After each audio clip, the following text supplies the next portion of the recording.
पानी से ज़रूर धोएं, अपने शरीर को पानी से ज़रूर वॉश करें।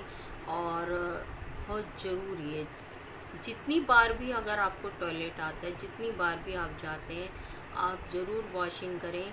और उसके बाद में सफ़ेद पानी की जब प्रॉब्लम होती है, ये अक्सर खाली पेट की वजह से होती है।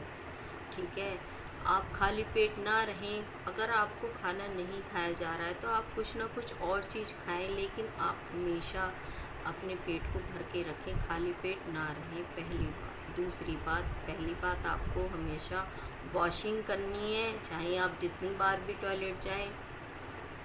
दूसरी दूसरी बात मैंने आपको बताई। तीसरी बात, भरपूर मात्रा में पानी पिए। जिन भी माताएं बहनों बेटियों को ये प्रॉब्लम है सफ़ेद पानी से, वो परेशान हैं, वो ज़्यादा से ज़्यादा पानी पिए।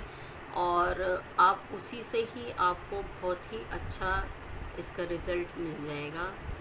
और उसके बाद जो इसका घरेलू जो उपचार है वो मैं आपको बताती हूँ। देखिए, तुलसी सभी के घरों में होती हैं, ठीक है। श्यामा तुलसी जो होती हैं, लाल पत्ते छोटे पत्ते वाली श्यामा तुलसी कहते हैं उनको, ठीक है। श्यामा तुलसी के आप पत्ते ले लीजिए, पत्तों को पीस करके आप उसका रस निकाल लीजिए, ठीक है। रस अच्छी तरीके से निकालने के बाद उस रस का सेवन आप कीजिए। कुछ दिन सेवन के बाद आप देखेंगे, लेकिन इसके सेवन के साथ साथ आपको वो चीज़ भी करना बहुत ज़रूरी है, पानी पीना भी बहुत ज़रूरी है। और जो मैंने आपको सफाई का ध्यान कहा है वो रखना भी बहुत ज़रूरी है। देखिए, सफाई की तो कहने की ज़रूरत ही नहीं है, वो तो हमेशा हमें करनी चाहिए। और जो अभी तक नहीं करते आए तो वो इस चीज़ का ध्यान रखें।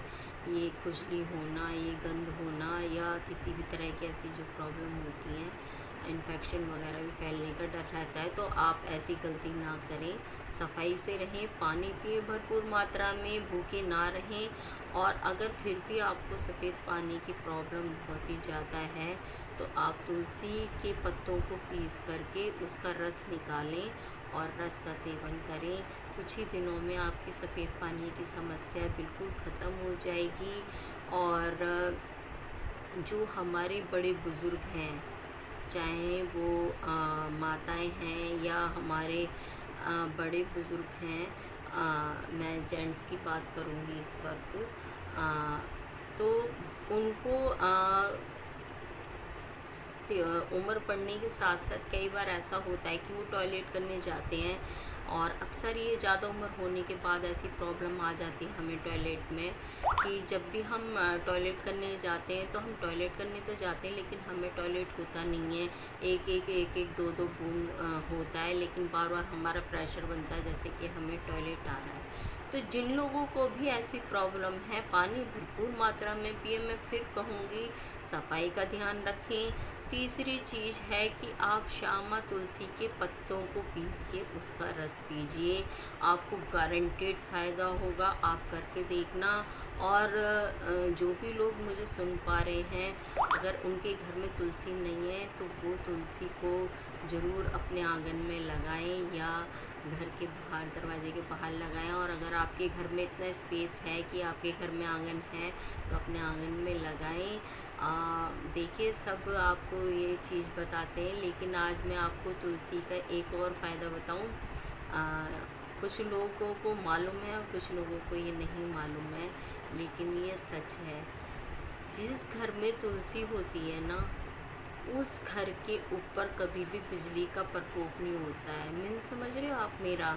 ये घर वाली बिजली नहीं, जो आकाश से जो बिजली गिरती है ना, जब बादल होते हैं, बारिश होती है तो बिजली कड़कती है ना बहुत ज़ोरों से, और जहाँ गिरती है वो उसको एकदम वो कर देती है। तो वही उसी बिजली की मैं बात कर रही हूँ कि जिस घर में तुलसी लगी होती है ना, कहीं पर भी, लेकिन उस घर में, जिस घर में तुलसी होती है, वहाँ बिजली गिरने का खतरा नहीं रहता है। तो आप अपने घरों में तुलसी लगाएं। और उसके साथ साथ आपके काफ़ी रोगों में काम आती है तुलसी। और तुलसी की तो बात ही निराली है। और उसके नीचे दिया भी ज़रूर जलाएं शाम को, देसी घी का। और देसी घी अगर आपके घर में नहीं है तो कोई बात नहीं, आप तिल के तेल का दिया जलाएं। और हमेशा उनकी कृपा आप पे बनी रहेगी। तो मैं मिलती हूँ नेक्स्ट वीडियो में कुछ और अच्छा से लेकर के। जब तक आप हंसते रहिए, मुस्कुराते रहिए और खुश रहिए। जय साईं राम।